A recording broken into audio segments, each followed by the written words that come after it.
I'm excited about this talk tonight. Let me turn this down. I don't know how much y'all can hear me. So I'm excited about this talk tonight, guys. It's Mother's Weekend, Mother's Day weekend, however you want to say it. To be able to bring my mom on this show is so cool. So as always, first I want to start off by thanking last week's guest for coming on and having a dope conversation with me.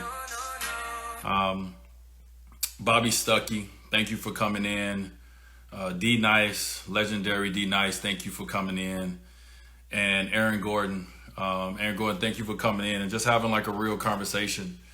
I think what Bobby Stuckey, I learned a lot from him. I see you, Bobby. Shout out to Bobby Stuckey. I learned a lot from him. And I'm always learning a lot when it comes to wine. And whenever you have the opportunity to talk to someone great in a field that you strive to be in, you take that opportunity and you run with it. So I'm thankful for that conversation with Bobby Stuckey last week. Also thankful for the conversation with D Nice. Just to be able to have a convo, man, I never even sat down with him that long and had that long of a conversation. Very intelligent man, very worldly, has done so many things, so many great things. And for him to come on the Wine Down and share that, it was special, man, as well. And last but not least, shout out to Aaron Gordon, one of the young bulls in the NBA, one of the guys that I know a lot of people don't know or think it, but we have a pretty decent relationship, where we check on each other and we talk about the game of basketball and other things as well. But just to come on and have some fun talking about the dunk contest, kind of getting things off your chest, getting it out there. So I hope you guys enjoyed that. So definitely want to thank them. So tonight on the Wine Down, I haven't even opened it yet. I will be drinking my 2019 3x Wade Rosé. This is the first time that anyone in this house will be drinking this. So I'm excited about that. But just to give y'all some love, when it comes to this right here, we started this Wine Down almost 7 weeks ago, and we started talking about our wine company, D-Wade Cellars. And from that conversation until now, we've gotten so many more new customers, new people that is a part of this brand now and that believes in the juice that we're putting in a bottle and hopefully the story that we're trying to create. So I want to give a shout out to everybody who signed up for our mailing list, everybody who went out and bought the packs that we've been selling throughout April and May, that we continue to sell. So I'm excited. So this is one of the wines that is in the new pack. It is 2 bottles of my 2019 Rosé that just came out and 2 bottles of my Chenin Blanc that just came out as well. So thank you guys once again. Thank you. I've been having a lot of people reach out to me and talk about good things when it comes to my wine, when it comes to my wine company. And I've been able to build relationships with some cool people along this journey. So it's so dope. Another plug right now, but I gotta get a shout out. And for all the parents out there, as we talk about Mother's Day and Mother's Weekend coming up, I gotta give a shout out. I don't know if you guys can see it because the light is kind of bright, but I gotta give a shout out to my wife, Gabrielle Union Wade, for creating this baby's book, Welcome to the Party. This is her journey. This is her journey as a mother, and be able to welcome Kav, to our life with a baby book. You guys know, especially just being honest, as an African American, it's not a lot of books out there that really represents all the things that we want to share with our kids when we're reading to them at night, which is very important, as your kids are young, for you to read to them. So for my wife to be able to create Welcome to the Party, it just came out. You guys, if you have young kids, please go out and buy this. This is such a dope book. They did a good job on my character as well. So with that being said, I want to bring my mom in, and have this conversation. And hope you guys enjoy it. This is just me and my mom having a conversation in front of the world that we have all the time. So I'm going to try to see my mom. Listen, my mom's 65 years old. Everybody Please, if we have trouble getting in. Oh, there she go. Oh, Mom, I see you. Hold on. Yo, my mom got it already. I'm opening this wine right now. Mama, Did I come on at the right time? Ma, listen, you are right on Come point. on. That's why you my mama. We always on time. Listen, that was not my introduction. Let me show you how I wanted to come on. Let me hear you. Let me see. Let me see. Now, this was the look. This was the look. But I couldn't hear you. So I was gonna sit back and just wait till you brought me on. But I was panicking. Hey, listen, for all the people out there that don't know my mom or my father, if they got a chance to be around both of you guys for a day, they would see where I got my weirdness from when it comes to dressing and all the things that I do. So y'all getting a taste of it, everybody. So I'm pouring a little rosé right now. I know everybody out there, listen, this is the wind down. My mother will not be drinking tonight. And we'll get into that, but Ma, I'm just letting you know I'm drinking my 2019 rosé. All right. All right. And Okay. so I'm gonna be a little tipsy as this hour will go on. Just That's want to let cool. you know that. Just be you. I got my ginger ale. Only thing missing is my cherry. Well, cheers. Cheers. Cheers, Ma. So Ma, I'm about to try to post something and I'm gonna try to see if I can pin it. Hold on. Okay. All right, before we start our conversation. So right now, Mother, can you see the screen where it says Dwayne Wade pinned? Where it say what? At the bottom, it should be a pinned message from me. Do you see it down at the bottom? No. Okay, well, you probably can't say what. Well, I pinned www.wmmec.com. So for everybody out there, as we continue to have this conversation, y'all will understand why I pinned that today. So that leads me to my first question with my mother. Mom, you are doing, and you have always done, and our family has always done, but you are the leader of this. Let's talk about what you and the family are doing right now in COVID-19 for the Willa Mae Morris Empowerment Center. Well, baby, we on the front line. I mean, that's what our family do. Yeah. We on the front line, So if we look back at the matriarch of our clan, Willa Mae Morris, we know this is her. This is her thing. Yeah. And as I was thinking about it, I was like, okay, we didn't know, we had no idea that we'll be walking in this path. I mean, when she was doing all the giveaways in the churches and all that type of stuff, and wherever there was a giveaway, Willa Mae was there. Yes, we had no idea that was our path. So I started thinking, I was like, wow. So as parents, the steps that we make, whether they out of, sync with somebody else, it's still some steps that we make that we wind up following. We wind up doing things that our parents did. Fact. So that thing there dropped in my heart to do because of the experience, your mom had when I was out there in my little homeless place. I had a chance to visit places that gave essentials and little things that you need in order for the survivor thing. That was before the COVID. We might as well say that was a COVID experience in my life, but we ain't gonna get to that one. But anyway, that was before this thing here. So it just dropped in your mom's spirit and it dropped heavy. I want you to make some kits, some essential kits for them. Yeah. So I went and I looked around my own house and I looked at what I had and I looked at what people would need.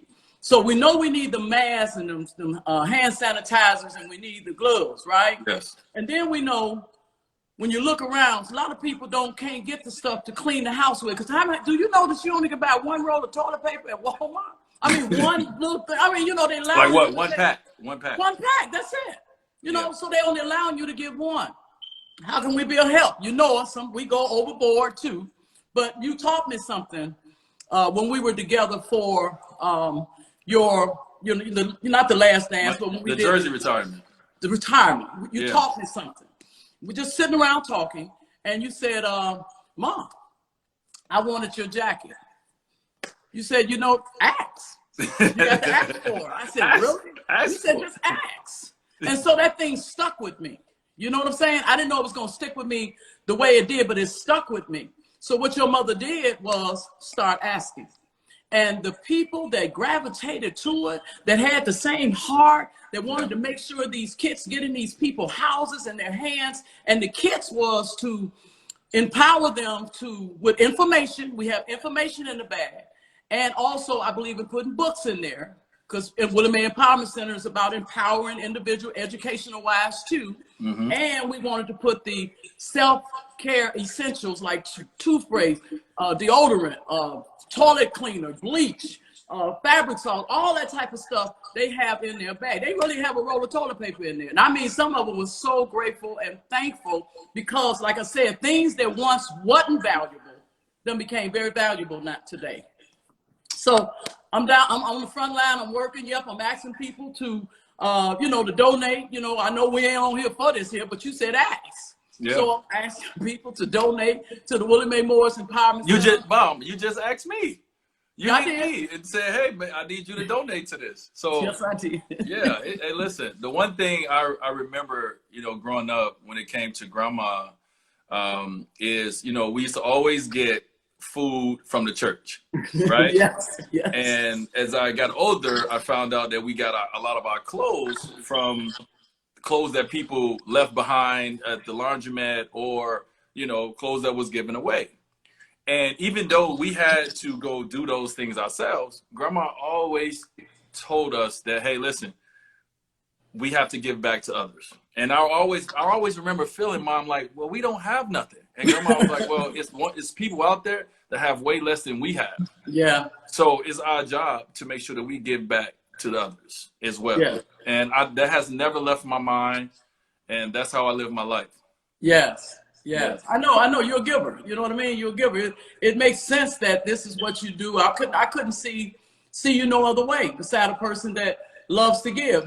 People don't understand, man, why you do this, why you do that. And then a lot of times we give to those, especially our heart is still pulled toward them people that's in the community. I ain't gonna say we don't arrive, because we'll never arrive, but they in the community where we just came from. So we know their hearts. We walk their walk. We hung with them. We cried with them. We laughed with them. We did foolishness with them. So, but they still there. Praise God, we got out. So what do we do with our out? We go back in and we help. We're down there on 5'9". I already know. Down there on 59. Hey, man, look, I know this was not a part of my life, for a long time, but I don't know if you can see this. Let's see if anybody.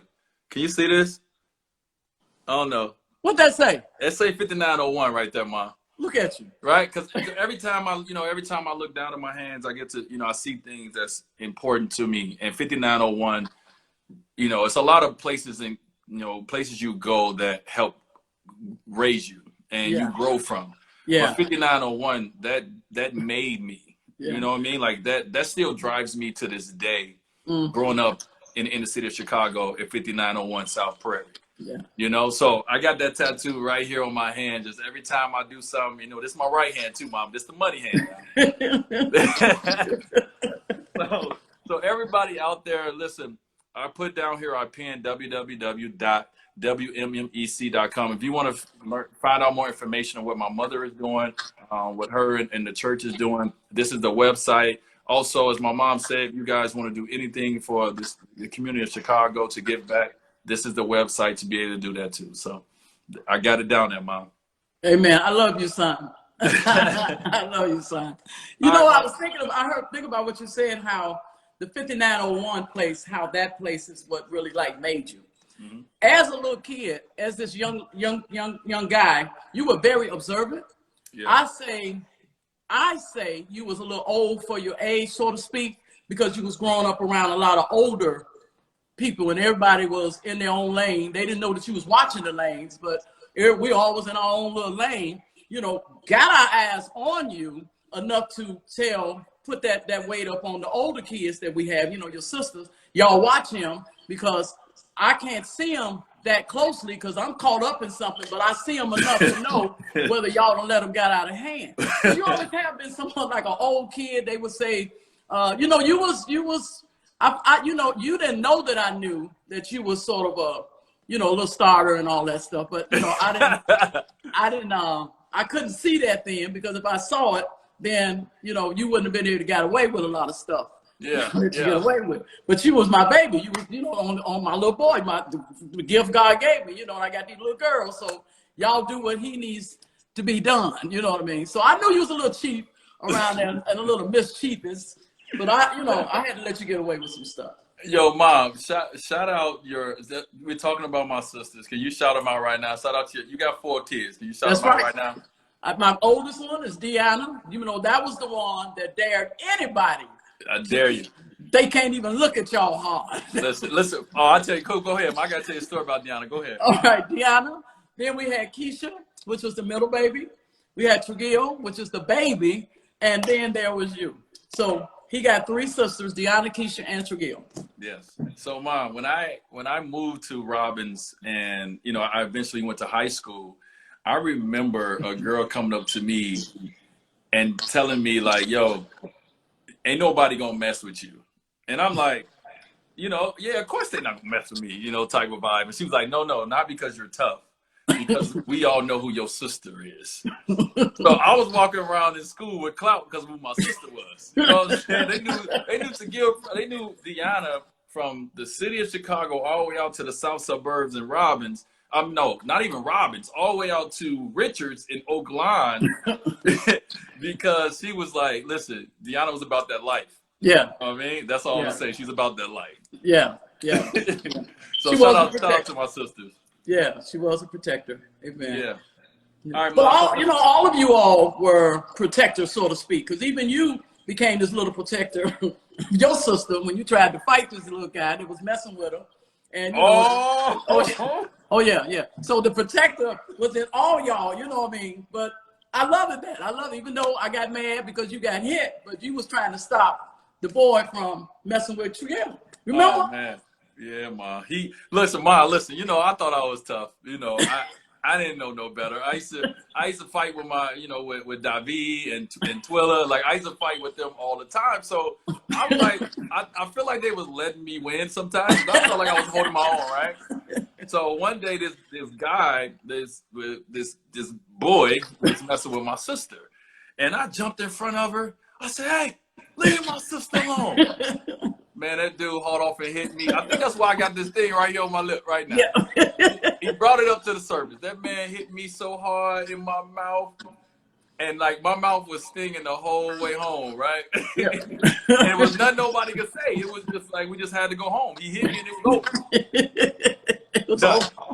Now I could have came back and told my other sister, but I ain't, I felt like I ain't want to do that. I ain't want to come back and tell my sister that a boy just hit me. I wanted to fight myself, but I couldn't. He was too big.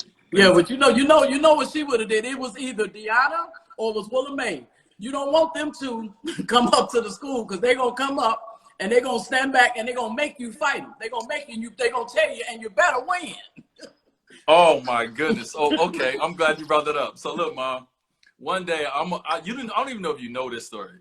So one day I'm around the neighborhood and I'm hooping with these 2 brothers, and I'm doing them like I should do them, right? I'm doing them nasty, Mom. And I'm doing them nasty. So, I was kind of embarrassing them. There was a couple of girls around. I was kind of embarrassing them a little bit.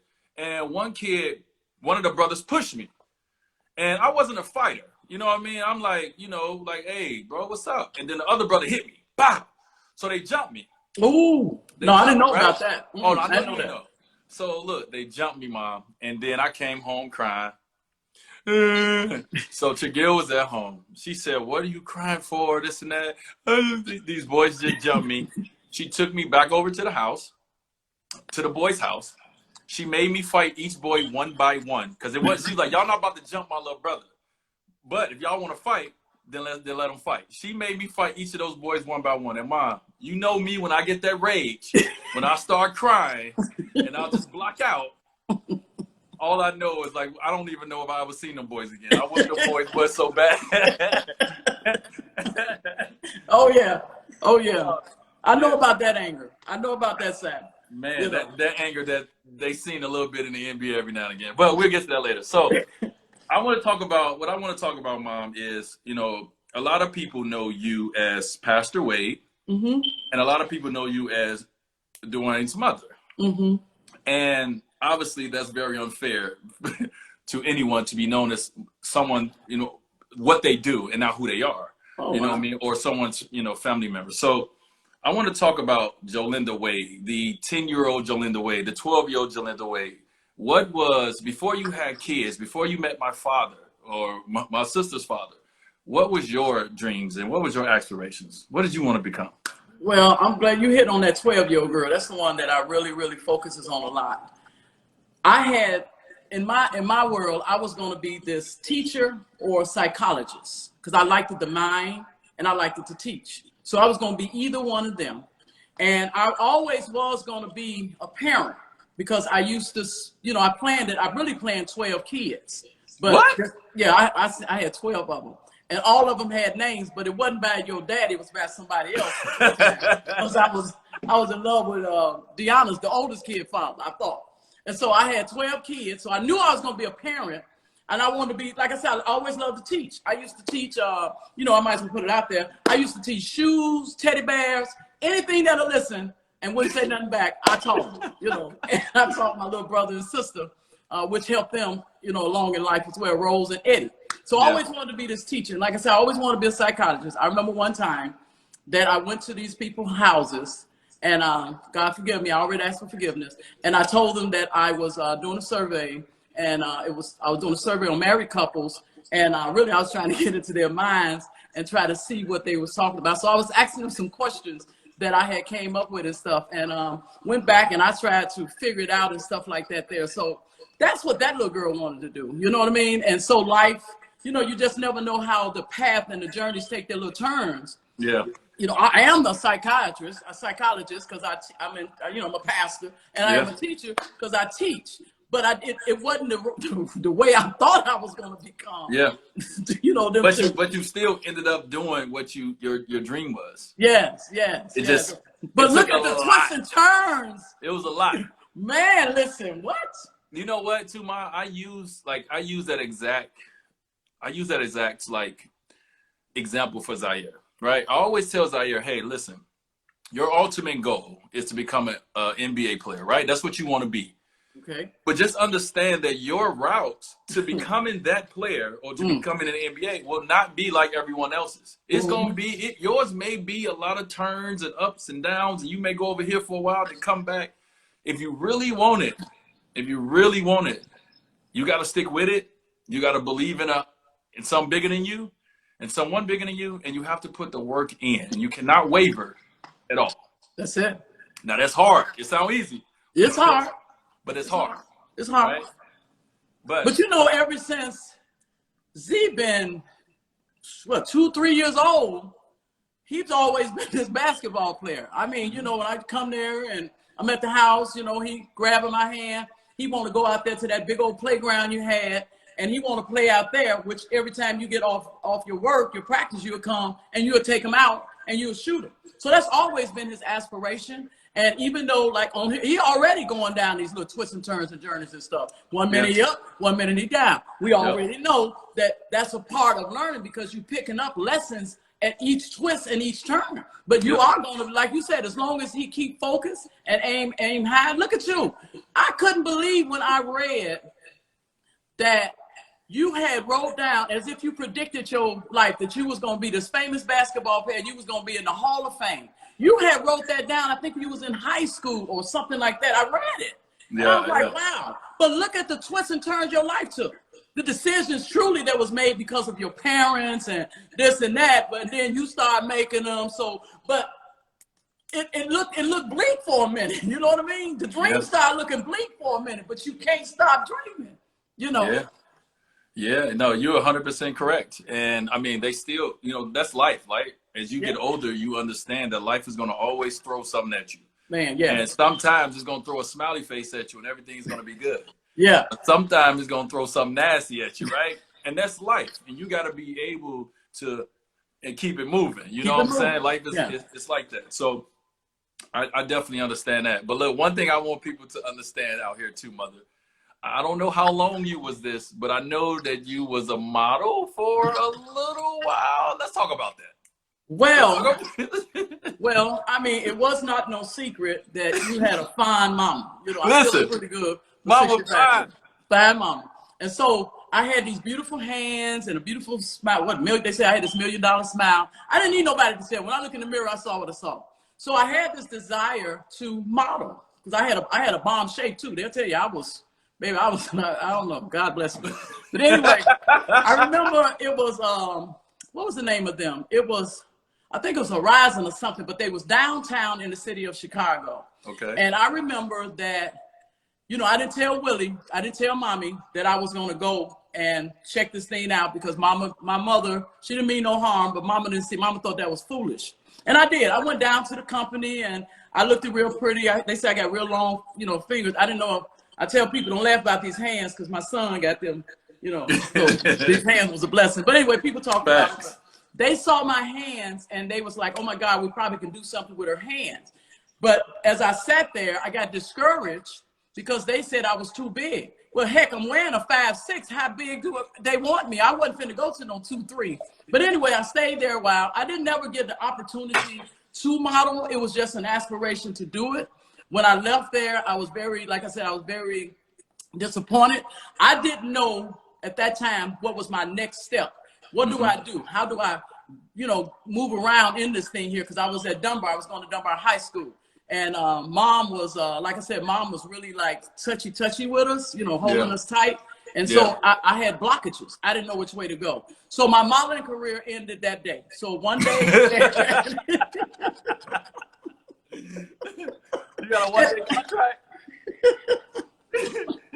But I live my modeling through you guys. You guys are unique. You guys, I love y'all's style. All y'all got your own style. You do your own thing. So there it is, you know, and then here you come. And plus with the husband that I had picked, and you know how he is, you can't tell him that he's not, you know, so you got what you got, bro. You got it. Listen, and I'm glad you brought that up. Please, let's talk about my father.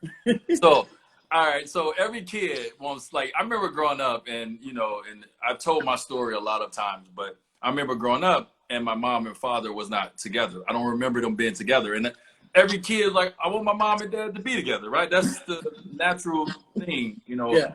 But talk about like what made you want that guy? What made you pick him? Because you picked him. He didn't pick you. Right. What made you pick him to be the one that you marry at a very, y'all was young. Y'all was very young at the time. So let's talk about that a little bit. Well, looking out, you know, one thing we did, we looked out the window a lot, you know. So I'm looking out the window and I see this young man on a skateboard, him and his friend Sam. And Sam. Shout out to Sam. I see them on his skateboard. I mean, they really skating down the street, this and that. And some type of way, well, he smiled. I seen him smile. I'm upstairs on the 3rd floor in the window, and the young man ain't bothering me and nobody else. He minding his own business, probably in his own world, because you know I'm a little older than your dad. So when I seen him smile, I said out loud, he'll make some pretty babies. I don't know why I said from that. the smile, mama? It smiled. Oh, He had perfect smile? teeth. Perfect teeth. I saw it. And I don't know. I think I went after him after that. I think that's when it happened. Oh, this the smile, mom? It wasn't With a smile. Listen. Was my dad smooth at all? Was he, you know, talk to me? No. Look, your dad didn't have none of that. We ain't gonna go there. We ain't gonna go there. Even if you had me and him on the show together, he'll tell you that he wasn't that smooth. He became smooth. Or if he was smooth, he hid it from me. I didn't know he was smooth. He was probably smooth at school, but when he wasn't at school, I was basically the aggressor because, you know, like I said, I was older than him. He was staying with his mom. You know, basically now I got my own little crib and everything. So, you know, life took on the tone of its own, and he came and stayed with me, and him and my brother Eddie got real tight. If you remember Uncle Eddie. Uncle Eddie, shout out. Yeah. Rest in peace, Uncle Eddie. The mischievous ones. I know they were sneaky. I know what they was doing, but that's cool. But yeah, it was a smile. It was just a smile, and I just said it out loud. I didn't know if we was gonna make babies. I didn't know that was gonna happen. I just said he'll make some pretty babies. That's it. Right. You know, I was just flirting. I didn't know. We didn't know it was gonna turn into the I do. You know. Okay. No, it's cool. Listen. I get it. My dad had a cool smile. He had a beautiful smile. Hey, listen, everybody out there, all you gotta do is have a cool smile, and you can make Dwayne Wade. You could. You can make you a Dwayne Wade. Look, that's like a PSA right there. Shut up. All right, Mom. So look, okay. I know we talk like I just did a documentary. I did I wrote a book. You wrote a book, Divine Grace Behind the Walls, and you kind of talked about your journey a little bit in life. So we got a 12-year-old who wants to be a teacher. We have, you know, a young lady who went for a day and became a model. You know, we have, you know, a mother at the same time of 4 kids, you know, after, you know, you married my dad. And then let's go into how your journey, like, how did your life take because your life was going like this. And then at some point it went that way. What was that thing? Do you remember that thing that made you go that way and not keep going down the path that, hey, I'm just going to be a mom. I'm going to try to work. I'm going to try to do this and that. And you went to another path. You know, to be honest, Dwayne, I don't know where I lost it at, because I was very level-headed. I was that one that was most likely to succeed. If we did drink, you know, me and your dad, if we did drink, we drank sociably. We used to go out, party, like you party and everything. We smoked up some weed and stuff, you know, but nothing was really over the top. Yeah. It's when once our relationship really broke up, when I just knew that we couldn't do it. Not that we couldn't, you know, we couldn't be parents together, but Right. we couldn't do it together. Right. Once that really sunk in, now it's all about, okay, Jolinda, which way you gonna go now? You see, question asked, which way you gonna go now? And I'm sitting in Mom's house, where? Back on 59th and Prairie, and just stepped out the house one day, got to walk in. I had this mean walk. I'm telling you, it was crazy. And I had all these, you know, these people, you know, guys, you know, whistling at me and everything, and hung around a certain set of people, just got with them all of a sudden, and started to getting high.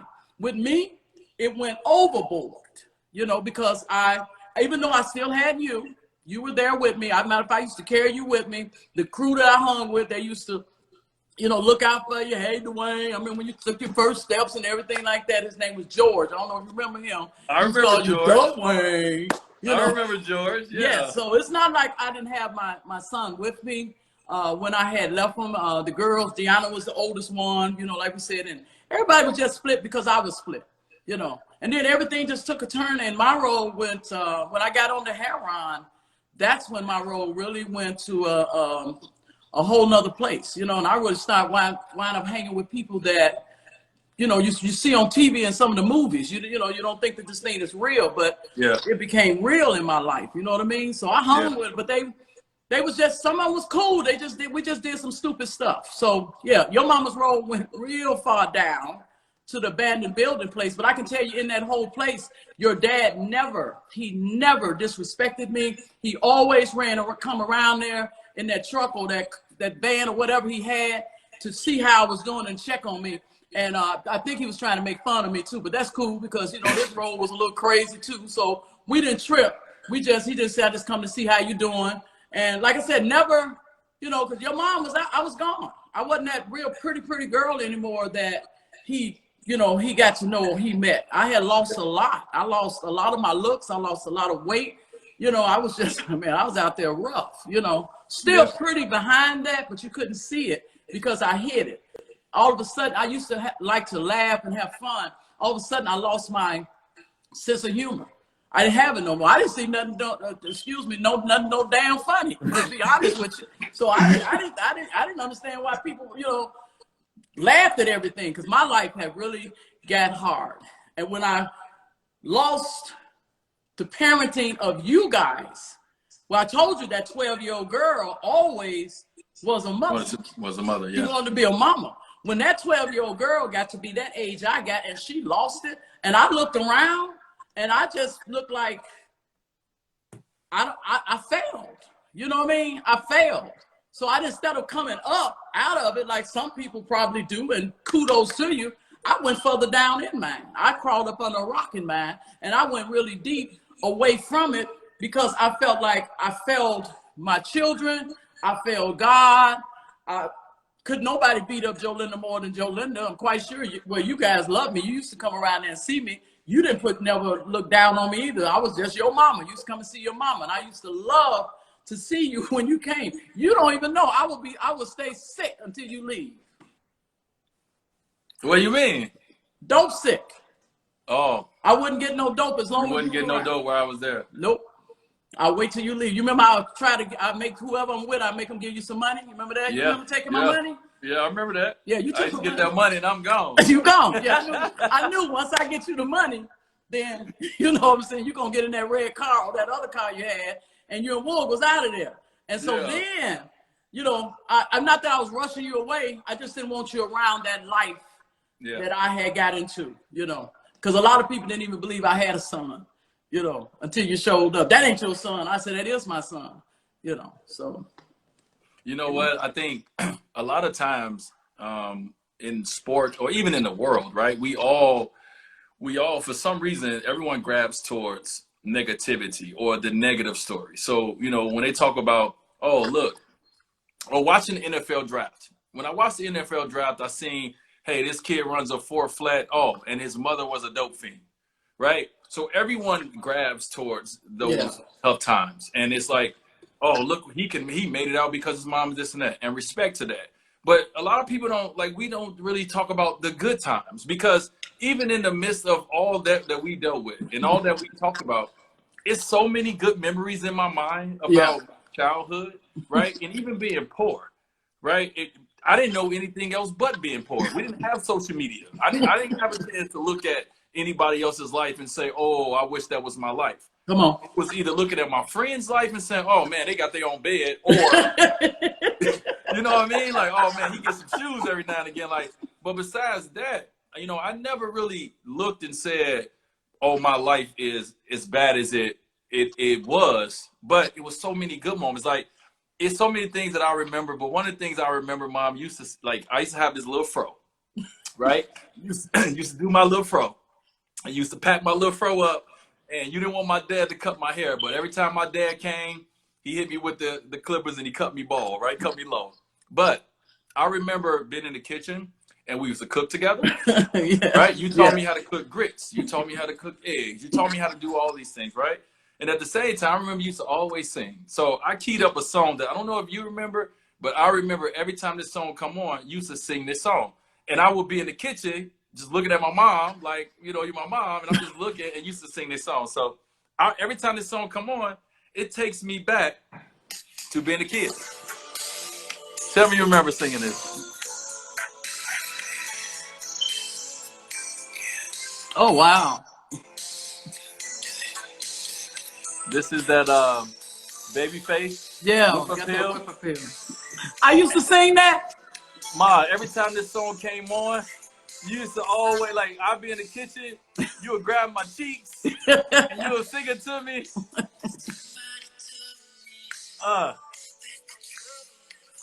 Yes. I listen, but like, you know, those are like, I pull from those memories so much that a lot of times I even bury the tough memories. You know, if I'm not doing a documentary or if I'm not writing a book or something that is kind of therapy, I don't think about those things unless someone brings something up and I'm like, oh, snap. No, we didn't. Yeah, we didn't do that. Oh, yeah, me and Tagil shared a bed. We had one bed. Mm-hmm. Or, you know what I'm saying? Like, all these things come back. But at the time, like, yeah, it was many nights where I cried because, you know, I wanted to eat. Or, you know, we maybe not had it that night. And I probably went to bed hungry. And Tagil would say, hey, you know, just pray to God and ask him for what you want. And I would do those things. But it was never like, I never like blamed my mom or, you know, for anything. And as I'm doing that, I got somebody just bust in the room because it's almost bedtime. Hold on. He just bust in the room. Hey, Kavi! Look at her hair. Grandma. I like your hair, Kavi. She just got out the bathtub. Say, hey. She looked like she's sleepy. He looks sleepy. Hey, pretty. Hey, pretty. So Ma, listen, I tell people all the time, Kav and you look alike. Everybody talking about she's my twin. She's your twin. Look at her hair. Say, hey, grandma. Hey, pretty. Hey, grandma. Grandma can't wait to get down there and see you. Yeah. Listen, this is so. Listen, the crazy thing about it is, my mom's birthday is November 7th, and my daughter is supposed to be born. My first daughter was supposed to be born on the 25th of November. So she decided that she wanted to come into this world on November 7th. Yes. And she wanted to share a birthday with her grandma. Yes. We November the 7th, babies. Ain't we 20? Look at my pretty. Look how she looking. Hey. Hey. Oh, she's sleepy. She just up, but she's sleepy. She's sleepy. All right, say good night. Night, night, Bye-bye. mommy. Night, night, mommy. Bye-bye. Good Say night, bye-bye. pretty. She just look. She like, what is this going on? Kiss, blow a kiss. Can you blow a kiss for grandma? There you go. There you go. All right, give me a kiss. I love you. You know, son, I like how you said that. You know, people when they get a hold of our story, they do mostly think about the, you know, that road there, that dope fiend road his mama was on, and blah blah and all that type of stuff. But in that place, we did have fun. I wasn't that dope fiend mama 24/24 365. We had a great time together. Our time that we shared as y'all, you and Trujillo being my babies, you know, like you said, taught y'all how to talk. Did you remember I taught y'all how to do a bank account? You remember I used to give you allowance? And I do remember that. I do now. I remember it. Yes. I forgot all about that. Yes, and I had both of y'all. I showed y'all. I said, "This is yours. This is yours." Y'all was gonna do a savings, you know. So I gave y'all some money because you know I made my money then. But I gave y'all some money, and you had expensive tastes. You did. Man, So talk to him, Ma. Let him know. Let him know what I used to do with my money. Yes.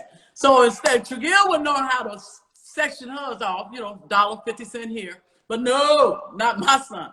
You would skip your butt across the street, go over there to that store. You didn't buy the generic pops. No, you bought the name brand pops, which costed more. You didn't buy the generic Twinkies or whatever the cupcake. No, you wanted to buy the Hostess, the name brand. Or I wanted Little Debbie, so I wanted something. Yes, and then you wanted to play the machine. So you, and then you'll come back over. You'll skip back over across the street. I used to be in the window watching.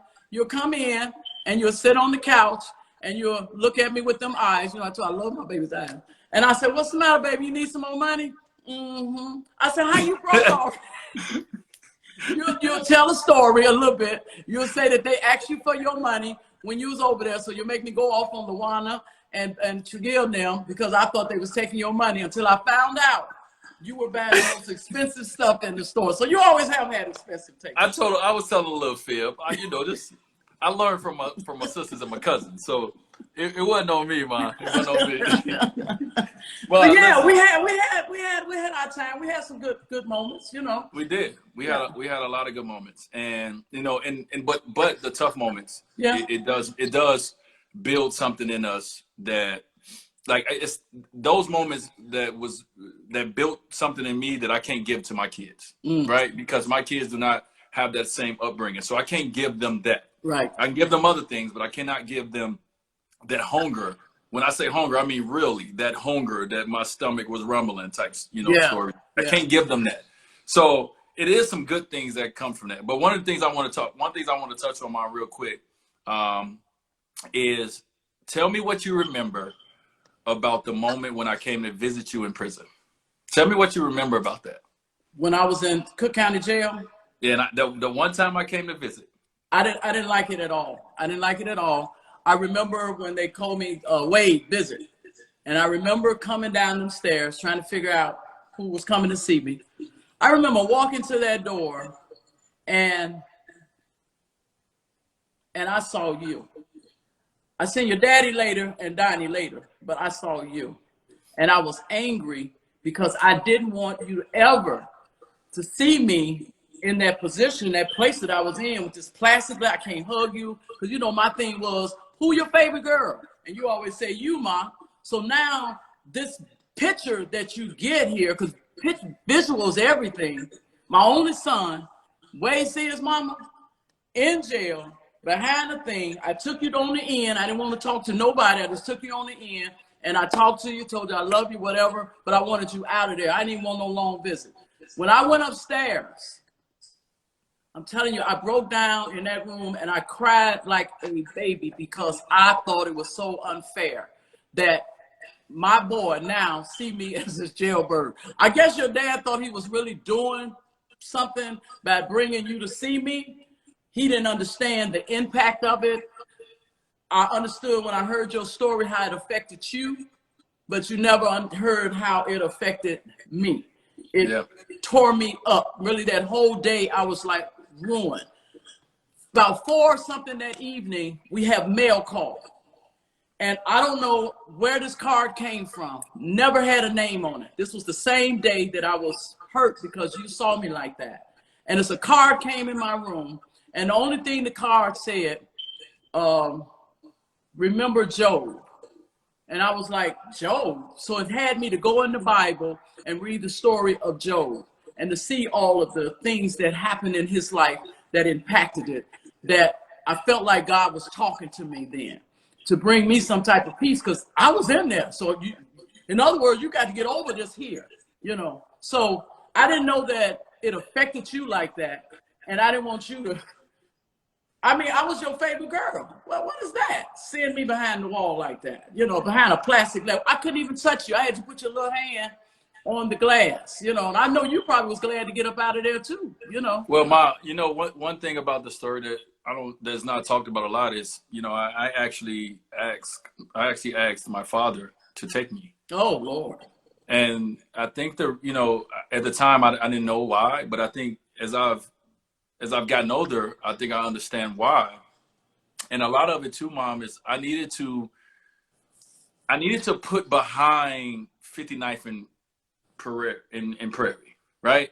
I needed to be able to move on with my life because I felt guilty, right? My dad pulled me from the inner city and took me to live with him. We eventually moved to the suburbs. And even though our life in Robbins wasn't great, it was a better life than, you know, the inner city of Chicago. And I had guilt. I had guilt that I was getting treatment and that my sisters or, you know, that my family was not getting. And I carried that with me to the point where my dad noticed that it was something wrong with me. And he kept asking me, he said, son, what is wrong with you? What is wrong with you? And I just was like, I need to see my mom. Because what I needed to do is I needed to see you. And I needed to see that you were in prison and you was not in the city of Chicago, not wanting me, right? I needed to see that it was something else holding you back and not your love for me. And even though it was hard to see, I needed that to be able to move on with my life and focus it on where I needed to go, you know? And it was a tough moment. And I went and I said, and I'm never going back again. But I think I needed that to be able to move on and start focusing on the future. And I need to put everything else behind me, my guilt behind me a little bit, you know? So I think that's the reason why I asked my dad to take me. Well, I never, you know, knew that for one. Like you said, there's a lot of things that we don't really, a lot of little gaps and holes in our stories we don't really talk about. But it did. It had an impact. If that's what you needed to move on, then that's what you needed at that time. And wow, you know, I didn't even know that you even doubted, do she want me or the love or anything, because one thing me and your dad had was still a relationship as far as talking is concerned. And his responsibility was to let you know at all times, your mama love you. You know, your mama just in a bad place, This is what me and him. He tried. Yeah, this is what we talked about, you know, all the time. He tried, Mom. But you know what? You know, it's nothing that no one can do about a kid mother not being around, right? Or a kid family member that he knows like that you're alive, but you're not around. And I don't really understand the concept of jail at that time. I'm 9 years old, right? I don't really understand the concept of being in prison. So I think, you know, as I sit here now, like I needed to see with my own eyes that you were not abandoning me, that you were not loving me because I moved with my father, because I felt guilt that I moved away and I left everybody else behind. So You know, That's real weighty for a kid to carry. I didn't know you was carrying that weight, but yeah, yeah, yeah. yeah. I And showed to it. be honest with you, out there, you was living like the life compared to what Because how we were living in the city. But that was like you said, everybody's road had a lesson that was attached to it. yeah, You came out the better because of it, because of your experience. That's what have your heart where you're able to maybe you're able to I say minister, but deal with people that your children will never be able to. Dad, how can you associate with there? Well, because of the experience you had, even in Robbins, when you are, it wasn't like it was a fairyland city. They had its issues and had oh, everything too. You know oh, a what I lot. mean? Which I Yeah, didn't know about that much about Robbins. I know before your dad and I totally separated when he first went to Robbins. Keisha's grandmother stayed there. He fell in love yes, with that city then. And yes. he said he wanted to get a house there, this and that. But our life took a whole nother turn. So he still did it, but he did it with his other wife and you all and the family. So that's how, you guys wind up in Robin. I didn't know really that much about it. All I knew was the city of Chicago. And I was so stuck and so slow that I didn't know all I can do is take a bus and come and see you. Hell, I didn't even know that. So I'm like, okay, Jolinda, duh. But that's how the fog came in, the brain fog. Never did I doubt that you still loved me as your mother. I just felt like I was ashamed to, to be in your world because of where I had went. I was ashamed of it. And I did believe that the life with your dad was better than the life that I had. Because understand me clearly. I could have came and said, no, he coming with me. Because we Facts. didn't have no custody. I could have did Right. that. So for Facts. me to step back, because we did have an understanding, me and your father, and Yes. for me to step back and take a deep breath, and for me to say, okay, that's better for him. Because I looked around at my lot and my life, and it wasn't pretty. I looked at Deanna, I looked at Keisha, and there was Trujillo, and there was you, and it wasn't pretty. Did I want my son to grow up in that environment? No. If your daddy's environment was just a teeny bit better than mine, then I sacrificed enough to say, okay, let's do this. You got it. But I told him if he ever want to come back home, I said, let him, he coming back. He coming back. So, but it worked out. It worked out. Yeah. We kept a relationship. He always come around there and let me know how you're doing, so to speak, So what I'm gonna do, Mom, because this conversation is I'm joining and I feel like everybody else that's watching and joining. I don't know if I'm gonna get cut off in the next 5 minutes because after an hour on Instagram, sometimes it cuts you off. Wow. Well, we're 5 minutes away from an hour since I came on. So, but so what I'm going to do before I say this last point is I'm going to go out and then I'm going to come back in and you're going to send me that message again and I'm going to bring you in so we can continue this conversation. Okay. Okay. But before I do that, one thing I want to commend my father and my mother on, and this is all I knew as a kid, right? This is how I thought the world worked. My mother and my father had an amazing relationship, right? They wasn't husband and father no more, but they had an amazing relation. Husband and wife, but they had an amazing relationship. And I would watch you guys, when my dad would, bring us around or he would come and visit and y'all just laughed and joked and just had silly moments. And I remember, as a kid, that was enough for me, that my parents still loved each other enough to have love for each other, for the kids, because we needed that. You're right. We needed it with everything going on in our world. Yeah. The one thing we needed to see that both our parents loved each other. And I thought that's how the world worked. Even until before I got my first divorce, I thought, hey, this is how it's gonna be. My mom and dad was friends. Yeah. Hey, me and my ex-wife, we're gonna be friends. This is how it is. It didn't work out. My parents didn't work out, but hey, look at them. And it was not like that. And I was, I watched, and I just say that to give you guys a lot of credit for the way that you guys were in front of Chigil and I. because both of us needed to see the love that y'all had for each other. Even if it wasn't real, it was enough for us. You know, that night we would go in our rooms and we would it was like Christmas. We would go in our room and we'd just be smiling and giggling and like feeling love because our parents showed that love in front of us. Amen. And that's one thing that, you know, I thought that's how the world worked, Amen. but it did not.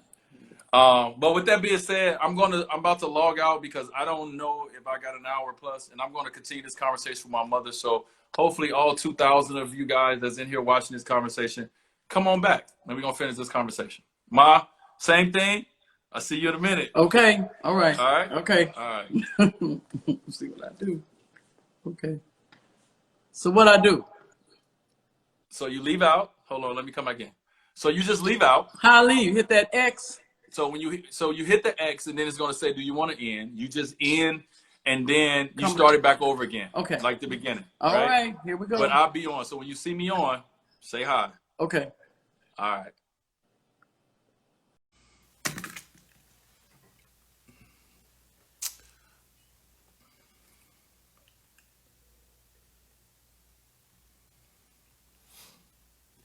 Carson Chadwick, thank you for being the first person back in. I appreciate you. Before I bring my mother back in, as I will be looking at her messages, I just want to thank all you guys for sitting there and listening to our conversation. And, you know, I hope that someone can pull some form of inspiration from our conversation today, right? Life isn't perfect. As human beings, we're not perfect. But, you know, your faith, your belief in each other and in a higher being, man, the places it could take you.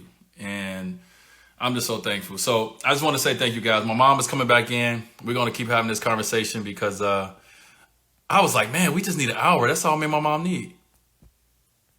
All right. Oh, hold on. Bring that back. Y'all looking at my door again. All right, go.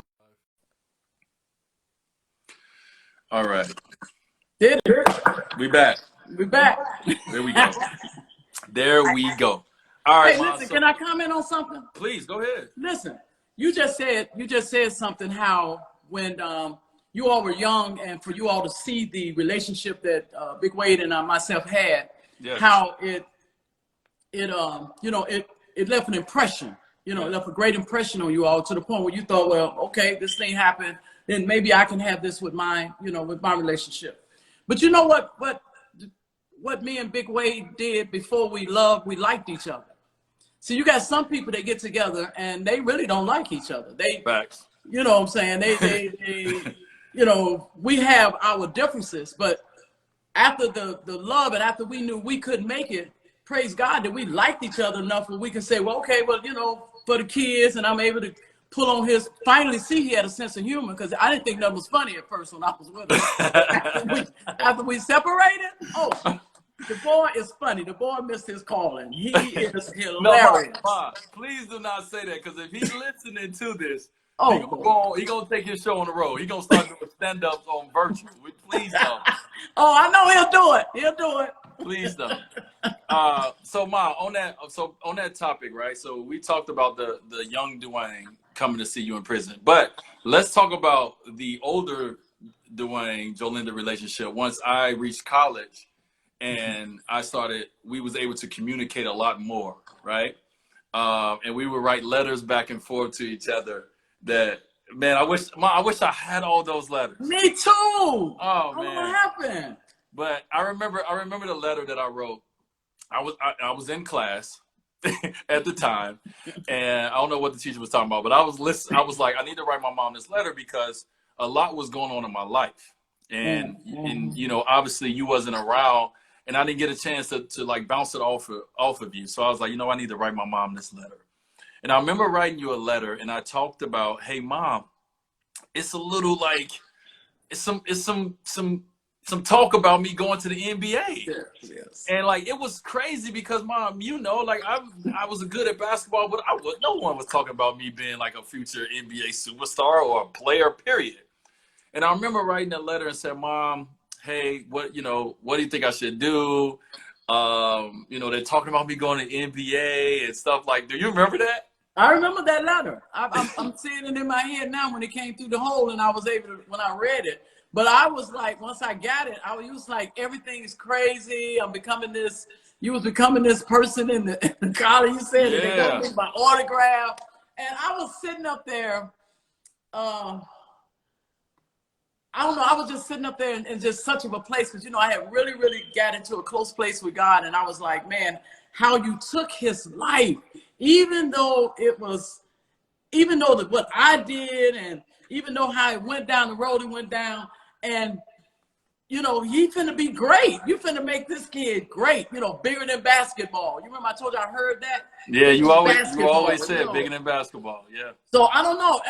And that time there, like you said, after the 9-year-old kid who saw his mom behind the wall, and now, you know, we still had the relationship because that the 15-year-old and the 17 used to still come and see me, you know, because you remember you brought your first wife and introduced her to me and all that stuff. So used to still come and see me. But now here I am behind the wall again to end it all, which we found out why he sent me back in that last time, because he was getting ready to take you to a place. And in order for me to be a part of that journey, I had to go back and turn myself in.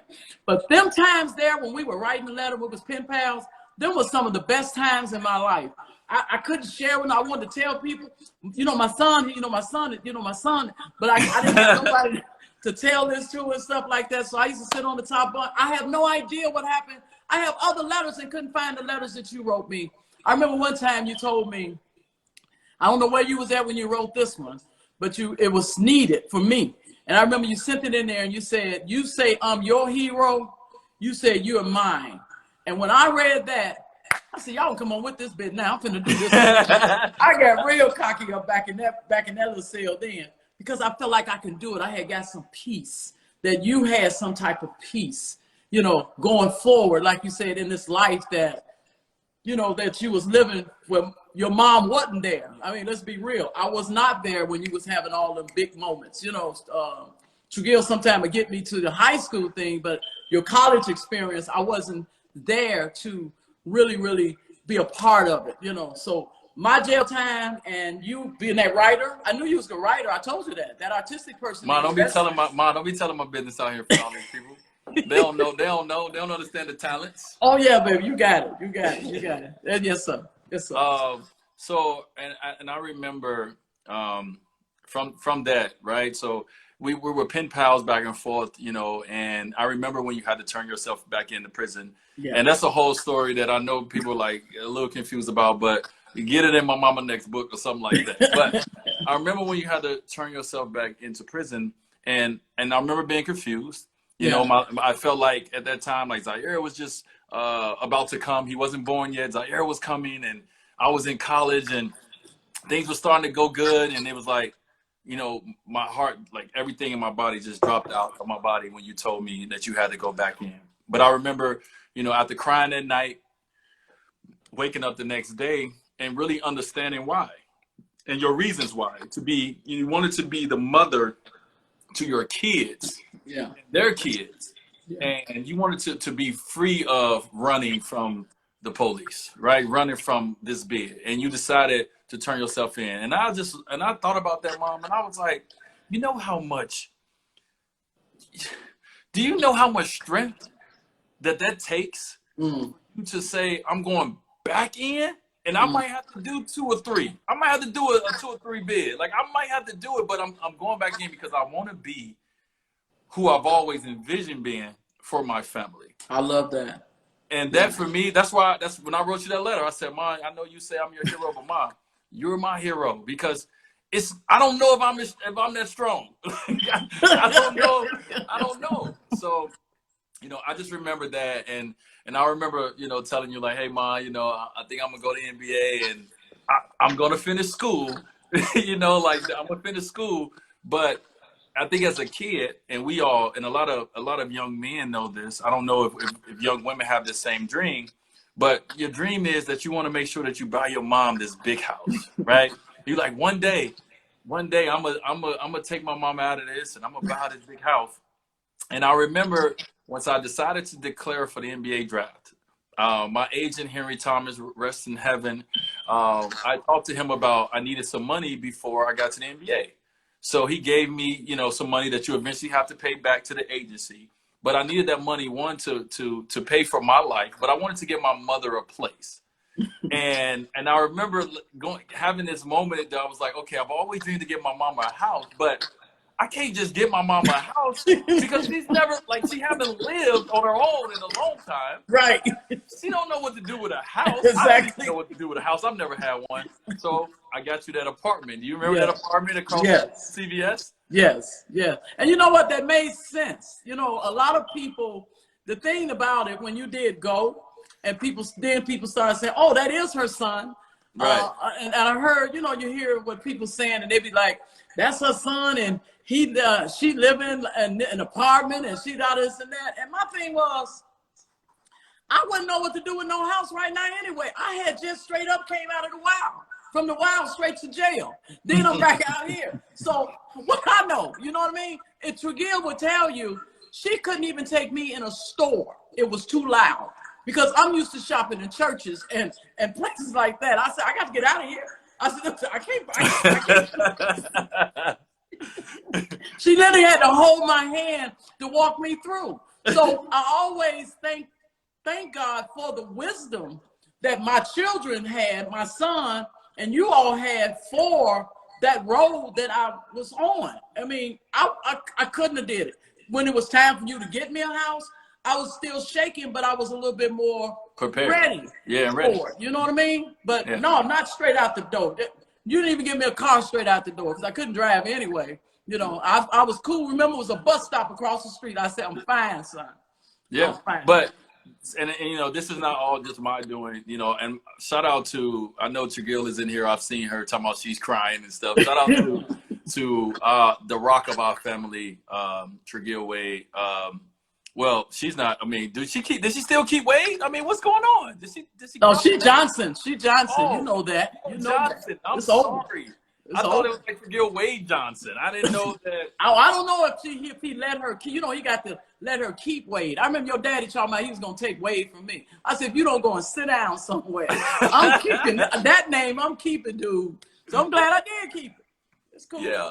But we got together and we had this conversation, and this conversation had to be real because at that time I hadn't even got drafted yet, right? She said I'm Wade Johnson. All right, cool. Okay. I see you. But at that time, Mom, I hadn't even got drafted yet, but I knew I would get drafted, and I took $300,000. So ooh. I'm a little afraid because, Mom, I've never had $300,000 in my life, and I'm like, I know that I have to pay this money back. And what if I don't get drafted? Or what if, I didn't know how I was going to pay it back. So I was like, wow.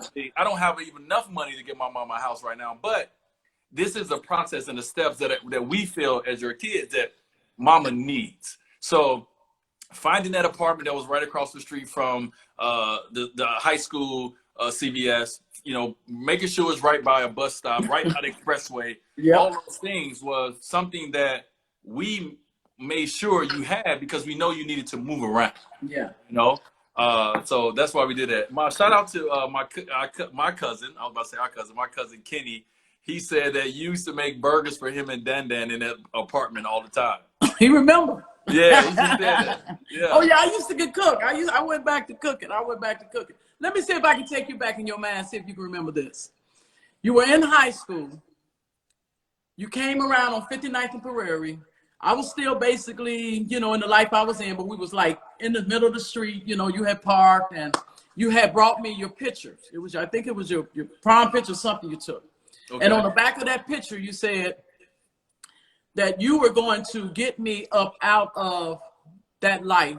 No, you said, I'm going to give you a better life or something like that there, that you had put on that picture. And this is my thought. I said, well, bless his heart. You know what I'm saying? He want to do something nice for his mama. That's really, really nice. Not knowing that you were dreaming that big. I didn't know you was dreaming that big. I had no idea. But all I knew you loved me, and I knew that was your heart. And I just said, bless his heart. But to see that thing manifested, oh, you are such a blessing. Mother loves you. Keep dreaming big, because you ain't stopped yet. You ain't stopped yet. It's not over. You know what, Mom? Like the crazy part about it is obviously, right? It was a dream, and I didn't know because I never personally seen anyone in our community, whether it was 59th or whether it was Robbins, that really made it out. Right? We heard about stories. I think my dad family, we had a cousin, maybe like a seventh cousin down the line that was a singer. And I forgot his name, but I remember thinking like, okay, somebody in our family made it, so I can make it, right? Oh, I can't think of his name. Yeah, I can't think of his name, but I remember that my dad would know. But wasn't it Gene? Somebody? it was something with a J. It was something with a J. And I remember thinking, I never even met Gene, but I remember thinking, maybe I met him, I don't remember, but I remember thinking like, if Gene can do it, Dwayne can do it, right? And that was my mentality as a young person. So when I wrote that, like I really believed that I was gonna to be able to get out of take us out of this environment and give us a life that that anybody would dream of having. Wow. Now, did I know how hard it was gonna be? No, I didn't, but I knew that drove me. So I remember being in college, Mom, and everyone knew this. Everyone knew about in college. They knew about our relationship. They knew about our love. And my strength coach, Scott Hosoppel, he would when I wanted to quit, when it was the workout was getting too hard, because I never worked out until I got to college. I never lifted a weight until I entered Marquette. Okay. And I remember he would use those stories for motivation. When I'm ready to quit, he'd be like, "So you gonna quit on your mother? Wow. So you're not gonna work hard to get your mother that bit, like that kind of story." And I black out, and I go to that place when I black out, and I just because I was like, I'm not gonna give up, because I promised my mother, and I promised my family that I'm gonna do this thing. So I'm gonna do this thing because that's what my your word is bond, and that's all I had at that time. So yeah, I remember that. I remember that. Yeah. So cool. Man, let's take. Oh, okay. So this takes me, Mom. And I was talking about this story the other night, and I don't know where it came from. I was talking about this story with AD and Tracy, that your first college game that you came to. And I walked them through my entire day. But like, talk to us about when you got your first chance to come and see your son play at Marquette University. You talking when y'all won that thing? Yeah, when we won that conference championship. When we, know what? That was. I'm talking about. People might say, "Well, she didn't get religious," but I don't care. That thing was God designed. Look at this here. Talk to him. Get out of jail March the 5th. That game you had was March the 8th. Okay. Yep. When you first get out of jail, you just can't go to no different places. You have to wait, right? Yep. Out of all of the people that they give me, I think it was a parole guy. His last name happened to be Wayne. Talk to me. So he comes and he was like, I was like, oh, my son is playing this, haven't been there and stuff, da, da, da. He said, Dwayne Wade, huh? He said, I tell you what I'm going to do. I'm going to let you go, trusting that you're going to come back. And I'm going to let you go to his game. And sure enough, baby, I remember walking in there. It was, I don't know, I felt strange. Like I said, I come from the wild, straight to jail, back out. 3 days out, 5th, 6th, 7th, 8th, just 3 days out. And Trujillo got my hair done real pretty for me. I think I looked real pretty that particular day. My hair had grew so long behind the wall. And I remember walking in there, and it was all these people. It was a whole bunch of people. And they had your name. I seen your name, Wade. I'm like, oh my God. I was in awe. I was in a whole nother place just to see I said my baby. I called you my baby right there. My baby. Look at these people cheering my baby. And so when the game started, now I didn't see, they weren't cheering. They just had this. So when the game started, that's all you heard. Wait. With people talking, I'm looking back and all this kind of stuff. I'm a proud mama, but it's just so much, excitement. I don't know if people see, like, even when you're playing with the Heat, I'll be on the side and I get real, I just go to a whole nother thing. That's just me. I just go to a whole nother thing. And just to see you, everything in me just get happy. You know what I mean? Everything. And oh my God, we won the thing and everything. And you come up there and mess my hair up because you were sweating. I was sweating. You were sweating and you I sweat. came and you grabbed and hugged me, and my hair went to the side and all that type of stuff. But that was, man, that was just such an awe moment for me, coming out from behind the wall. Because I don't know if you knew this, but I had got a little clout behind the wall. You met Brother Nelson. Oh, maybe I shouldn't drive. Anyway, you were playing, your games was on TV. And so he would let me out the room so that I could watch you play ball on TV. I think it was, in your college. He used to let me out the room so I can watch it. And I'll tell, sometime I write and I tell you, do like this with your heart. That's saying something to me. Yep. Yeah. So I tell the people, I said, watch, he gonna pat his heart. He's saying he's doing that for his mama. So I used to watch you at prison wall. So to come out and to literally be there, that was such a moment for me. I'm telling you, that was such a moment. It's almost like even when you was in high school. You remember I came to your high school gang and you had all these fans there. You know what I mean? I'm like, what is going on? You know, just a whole different life for me. But Ma, like for me, like I play this in my mind over and over again because it's certain moments in your life that it just sticks with you, and these are moments that help you learn from, or it's so joyous in your body and your spirit that it never goes anywhere. And that day, I remember getting up that morning when I got the okay from Trigil, hey, mom coming. And I remember getting up that day, Mom, and going to shoot around, and I was so nervous. And I'm talking about shoot around moms at like 9. Like I'm nervous in the morning time. And I told Coach Crean, I said, hey, my mom's coming to the game tonight. And he knew, like, obviously he knew he was coming to the game. But what I was excited about was this was going to be your first time meeting Zaire. yes. So you were coming over to the apartment because I lived off campus because I had a family. You were coming over to the apartment before the game to meet Zaire. Yeah. And I remember, like, to Gil, hey, we're getting close. We're at 10 minutes. We're 5 minutes. And I remember being so nervous, but so excited at the same time. And to watch you, like, hug Zaire, and Zaire get a chance to hug his grandmother. And I remember we had our conversations as we do, like we doing right now. We have our conversations. And then I said, Ma, I got to go take a nap for this game, but I'll see you later. Yeah. I didn't sleep at all. I couldn't sleep, Ma. It was, first of all, it's the conference championship game. Yes. My mother first time seeing me play in college. I knew in my mind that it wasn't going to be many more games that I was going to play because I was headed to the NBA. So I knew that, and this was the last game that I was going to play at Marquette University. So this was a big moment. It was. And Mom, when I tell you, I just wanted, like, I just wanted to, like, play the perfect game. And when I tell you, God gave me the strength that day to go out there and show the fuck out. Pardon my French and language, but I showed out that night, Mom. And that's one of the proudest moments of my life because I was able to perform in that moment with you watching, you know? Yeah. And I remember, like, we Coach Crean talked to you for about 2 hours. Y'all talked for about 2 hours after the game. We couldn't even, like, go to dinner. But I remember watching you and Trigil in the stands, and y'all just going crazy. And I felt proud. I felt the change occurring in our family. Yeah. At that moment, I was like, this is a new regime for us. This moment right here. My mom's out of jail.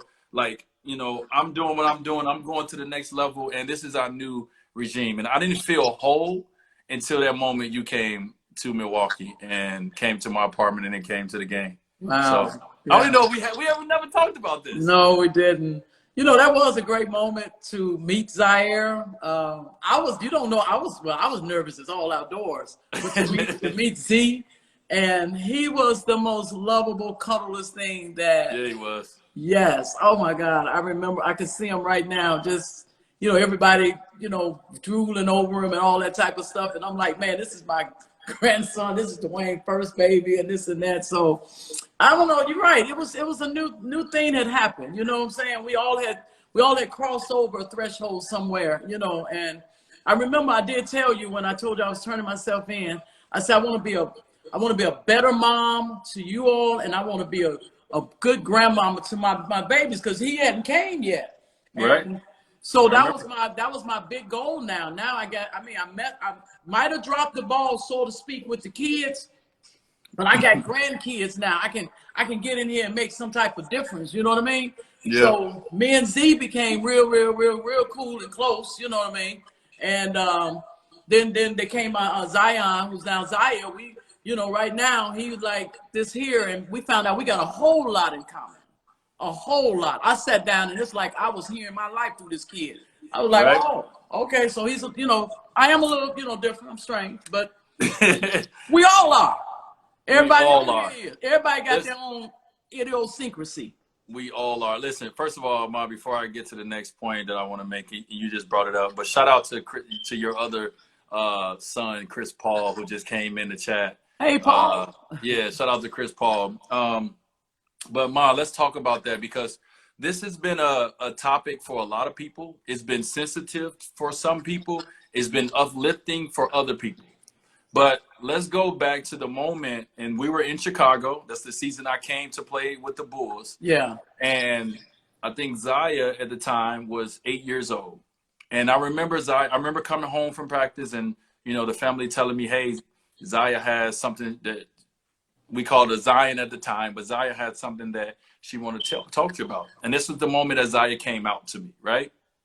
And I already had an inkling. I already knew, but I was waiting for Zaya to tell me, right? And once she did, I remember talking to her about the people that she wanted to tell.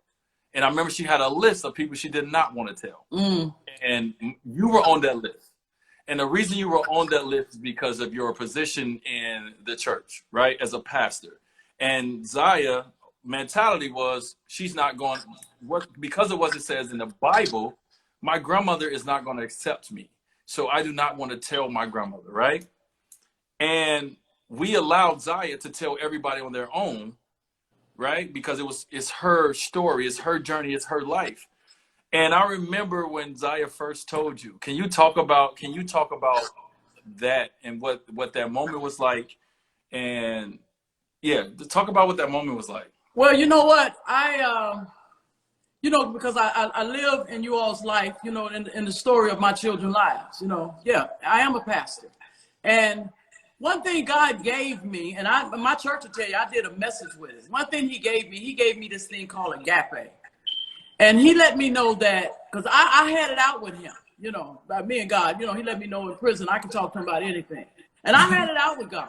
And I was like, okay, so I remember Zion. I remember when he was born. I'm the one that christened him. I remember all this, God. I said, so, and you know him. I said, so you trying to tell me that my grandson was born to go to hell? Is that what you're saying to me, God? I said, God, you got to talk to me. I know what the Bible says. I know what it says. One day, standing in my bathroom mirror, getting ready to go to church, this voice, and everybody that know me knows I hear him. And the voice said, are you trying to say I made a mistake? And I was like, whoa, my thoughts are not your thoughts, and my ways are not your ways. So he sealed that with the scripture. And then he dropped in me this thing called agape. Agape is a love that's beyond love.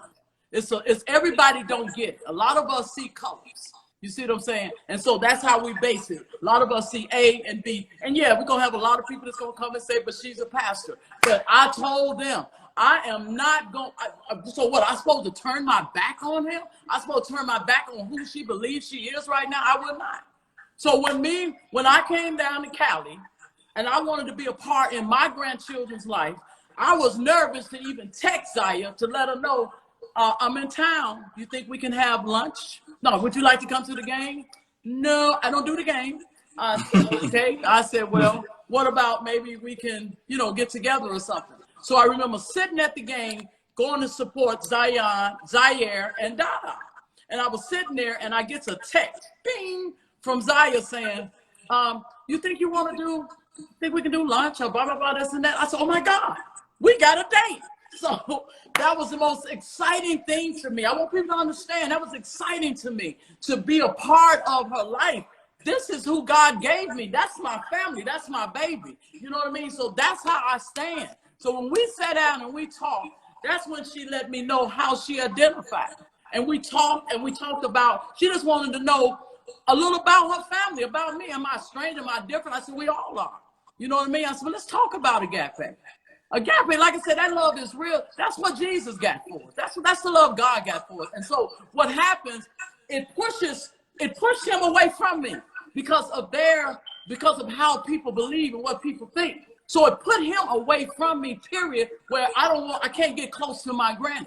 So how in the heck she gonna meet Jesus, and she way over there, and I'm sitting over here with this attitude like, well, at least give her a chance to decide that, okay, I can see that he is love. You know, because he's loving me through my granny. And my granny a pastor. I'm a pastor, whether what people say it or not. He the one gave me the title and the label. So that moment there started that bond we have. We have an amazing bond right now. I'm telling you, she's so much like me. It's crazy. Like when I was a kid, we both writers. We both like the water. We like the craziest music. We like elevator music. I just couldn't believe it. I said, you like elevator music too? Yeah. So we just been bonding and stuff. And with all your kids, that I have kids by you. You know, I have grannies by you too. And all of them are individual. So do I love all of them and don't love Zaya? Nah, it ain't happening. It ain't happening. That's my grandbaby. Simple. Next. 100%. Yeah. 100%. And you know, the one thing for me, and a lot of it too has to do with my relationship with Gab, because being with her, I was able to grow and be introduced to the world in a different way. Yeah. And I was able to see the world through different lenses that growing up in the inner city of Chicago or growing up as an athlete that I never seen before. Mm. And when it came down to Zaya telling me that she did not want to be Zion no more, that she identifies as a young lady, and I had to, and I talk about this before, I had to look myself in the mirror, right? I had to look myself in the mirror and say, okay, and this was before that, but I had to look myself in the mirror before that when I had an inkling and ask myself, I said, what are you going to do, sir, if your son comes home and tells you that he don't care about basketball, that he's that, and so forth and so on. And I had to challenge myself to say, are you not going to love him? Are you not going to love her? Whatever, this is before the decision, whatever this kid decides, are you not going to love them because they're not what the world said they should be, or they're not what you thought, hey, I got me another boy, that means I got me another basketball player, or whatever the case may be, right? So I had to challenge myself, and then I had to challenge people around me, because it come to a point where people around you, and they don't know. We only know what we know. Until someone tell you different or someone show you different, that's all. You don't know until that moment. That's so right. I had to challenge other people around me to stop using the language, right? We as athletes, we use this language all the time and threw it around. We threw the FAG word around all the time because we were ignorant and didn't know what it meant, or didn't know that language was hurtful at all. So I say that to say that not only am I thankful that I'm Zaya's father, because it's a lot of ignorant-ish out here, and a lot of ignorant people that do not understand and get the grasp of life. It's okay. But I am thankful that Zaya has the family and the support from her entire family that she needs to walk this earth with her head up high as a young Black woman in this world, because it's not easy being that.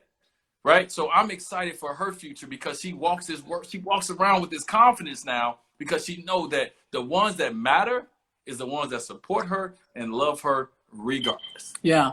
Yeah. So I say thank you for stepping up, and thank you for being the grandmother that you wanted to be, and not just in Zaya life and all the kids, all your grandkids' lives. Thank you. We appreciate you, and we're thankful for you. Thank you, baby.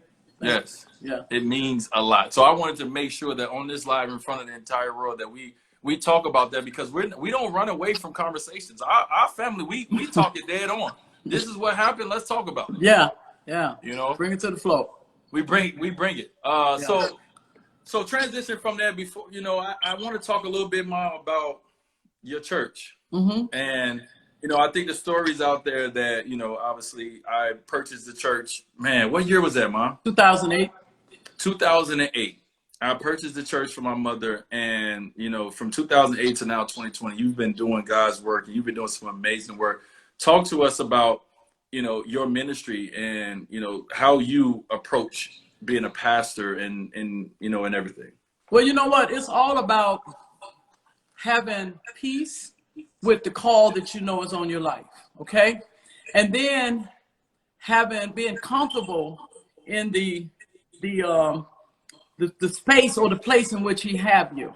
So I had to get before myself and with God to find out, okay, what is this about? Because he the one called me. I would have been fine coming to church, tithing, and going on home like everybody else. I didn't ask for this key role, but he qualified me. He called me and put me there. One thing that I always love to do, and I told you, I love to teach. So he let me know, once I saw, I'm the type of pastor that raised leaders. So when you're raising a leader, then you're more firmer, I had to go through the different routes and roads that I went through to get the wisdom and knowledge that I do have, because I can bring them experience and throw it at the flow. I can bring it to each, I don't care what road, what door you went in. If I didn't go in it, the Holy Ghost went in it. And they'll tell you, Pastor Wade, Jolynn Wade, she comes with the truth, she comes raw.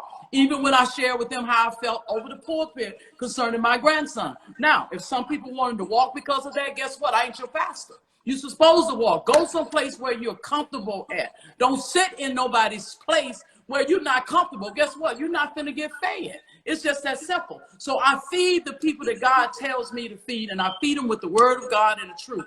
Even right now, working from my home, I just did a message called Hard Lessons.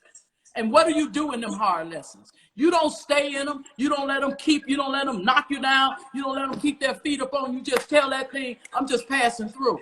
That's what our life was. We experienced some heavy, hard lessons. What? Did we let it? It didn't cripple us. It didn't break us. We got scars. We got bruises. We got experience. We got lessons. We got teaching. But hey, I'm just passing through this thing. I'm not here to stay. So I just walked that thing. Man, talk to him, Mama. Y'all can go on and throw a tithe. Just throw a tithe. Just go and throw a tithe. I'm just playing. Woo! But no, that's for real. So the people that's up under me, man, they're awesome. I got an amazing ministry. God didn't give me no whole bunch of people. You remember you and Trigil we went to this retreat, and y'all seen all them people in that church, and y'all hollering about, I could see Mama doing this. Well, praise God that God didn't see it, because it was man, that's so many people. So God gave me enough people to raise up for the next. I raise up for the next. And I don't expect them to sit and stay up under me 20, 30 years. I'm raising for the next. Now, you're supposed to go and you're supposed to do you. You're supposed to go and you're supposed to do you. All type of experiences come when you say you're a leader. So you have to go through something. A person who haven't went through anything can't lead nobody nowhere. So you have to be able to go through something. So New Creation Bomb, that day that you bought that church, that God placed on your heart. Say that name again, Mom, for everybody out here. What's the name of your church? New Creation Binding and Loosening Ministries International. And you can hear the binding and loosening, so that means it's a fighting church. That's deliverance. People hear binding and loosening. They said, well, I'm a fighter. God showed me that behind the wall. I know how to fight in the spirit realm. So I know how to go up there and grab some stuff, bring it down, and do what's need to be done with it. I'm not slow nowhere. What I don't know, the Holy Ghost knows. You seen my library when we was on Zoom. My library bigger than that. When God need me to go somewhere and to do something, I can hold on to knowledge. I might have made some crazy decision, but I ain't never been slow. See, I tell people when they coming to me with some stuff, I say, you heard me tell my testimony, but you didn't listen to it. Because if you listen to it, you would know not to come to me with that one. Okay? So everybody that hear don't listen. Everybody that listen can't hear. So a lot of people, if you see them come with some stuff, you said, didn't I just tell you my story? So that means I can hear that one now. So, life is like that. Also, you remember I told you one time, I said that seed that you sowed there, and you would have to be a part of the Christian basic faith to understand why we call seed. We call money seed. That seed that you sowed there, I said that's a seed that keeps on giving and keeps on giving. Because souls got saved there, People done got clothes there. People done got fed there. People done got so much different blessings right there at that particular church that you felt led to go. Everybody don't feel led to do that now. Every child, every son, every daughter don't do that. But something led you to say, okay, I'm going in and I'm going to do this here. I ain't going to never forget that lady at that Chase Bank told me. She said, with your son's money and his name, you will never be able to get this church. I said, I'm going to invite you to the opening, ma'am. It's going to be made of something. Huh? And was she there? Yes, she came. Yes, she came. You remember? Yeah, I remember. Yeah, she came on in there and she apologized. We walked on in and we had service. So I bless you and I thank God so much for you having that particular heart to do that. And that's why your life will always be completely blessed. I don't care what people try to throw on you. I'm a praying mama. I pray for my children every day. I know how to go in the rim and grab some stuff. I know people mean and nasty. I know people don't like, everybody don't like Dwayne Wade. So what? It don't matter. We still gonna grab some stuff and bring it out. I know what to do. I know my job assignment. God didn't bring me out from what he brought me out from for me to just sit back and look pretty. No, I got work to do. My work is to work up there in that spirit realm, do what I got to do, walk here on this bottom planet, this lower planet called Earth, and just go on and let life take on this life, let life be life. So the church is doing fine. So nobody, they didn't know they was gonna get fed today, Mama. They didn't know they was gonna get fed when they came on here today. Now listen, my mama is my mama, but my mama is a pastor as well of an amazing church. And look, to Gil to put your cash app down. To Gil got your cash app. Wait a minute, see, $ Jolinda Ways. Very simple. She got your cash app down there. Listen, she working. But all in all is, me personally, you know, I've been doing this wind down, Mom, this is my 7th week. And this week I've had some pretty cool people on, right? I've had 2 of my brothers on with Carmelo and D. I've had some people in the wine industry, some Psalms and Grant Reynolds and D. Lynn and Bobby Stuckey and the McBride sisters that have their own wine. All right. I've had Steph Curry and Aisha, D. Nice. I have so many people on. But for me, I talked to my team, Mom, and I said, listen, guys, this will be my last week doing the wind down. And they said, okay, well, who we want to have on? I said, I got to have my mother on. And there's a lot of people that I want to talk to and have these conversations. And they texted me like, you sure you want to end the wind down? But for me, it's no better person to be able, for people to understand who I am than to be able to sit and listen to my mother talk for an hour and a half. Because listen, if you go to her church, you're going to be there for about 3, 4, 5 hours. Not no more. Not no but Mama gonna have you there for about 4, 5, 6 hours. I'm telling you. But you're gonna get something from it. So, you know, I had to let everybody know, and I don't know if this will be my last wind down, but I definitely feel like it may.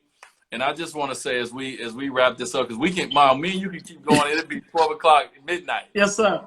But I want to wrap this up with what you talking about. Willa Mae Morris a little bit more. Our grandmother, the person that, you know, made us who we are, and, you know, the hearts that we have and everything we are comes from Willa Mae Morris. I just want you to end it talking about your mother and how special she was in our life, and, you know, and everything that you continue to do to make sure her legacy lives on. Yes. Thank you for that.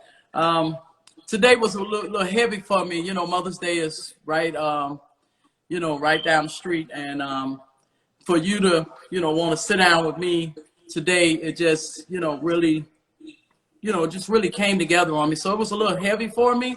I love that lady. That lady there, she's the one who taught us stamina. We learned strength through that lady. That lady there saw, it's 9 of us. She saw about 6 of her children at the same time, strung out on drugs some type of way, going in and out of prison, this and that. But when I tell you that lady never faltered, that lady would check us and she'll talk about us. But you bet not. You better not put your mouth on us. She would check you and she'd say, hold them up. Hold them up. That's mine. You don't say nothing to mine. So we got a lot from her. We know how to survive. We know how, like you said, I don't know if I can do that you did, mama, turning yourself in. I didn't know that thing was in me either. It's just keep adding strength that's in us that'll come, and it'll come up out of us when we got to do something. That's Willa Mae. Willa Mae made sure that we had something to eat. Willa Mae, not only us, but other people. People tell you she fed their kids. She fed. We always had kids at our house. Willa Mae always took care of people. Your daddy, when he started coming over there, he started thinking he was one of the sons. I started letting him know. Now, well, you can't be the son and at the same time. You know what I mean? Because he loved her. You know what I mean? Willa Mae was a fighter.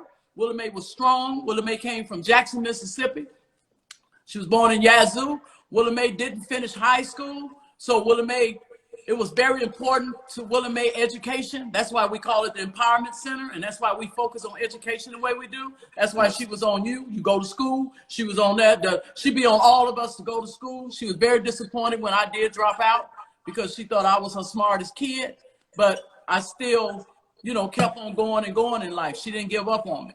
So Willa Mae was, man, that's the queen. We call her the matriarch. She the one that, all you guys, you know what I mean? Even when you came, I remember you came and seen her when she was, older and stuff. And she had to, I kept you before her. When you playing, I'll sit down and she'll see your number. She said, there go Dwayne. There you go. Don't let them refs do nothing or say nothing to you. She said that, and don't let them players push you. She be ready to fight. For real. I said, Mama, it's a game. It's a game. That's he can handle himself. No, they don't put their hands on him like that. So my mama, I love my mama. I miss her so much. My mom is the reason that I believe I am who I am today. My mom is the reason that I can do all things. I can do anything. I can step out of the norm. I can love Zaya because of the mama that I have. I can love, I don't have to stereotype. Mama didn't stereotype. I don't have to do that.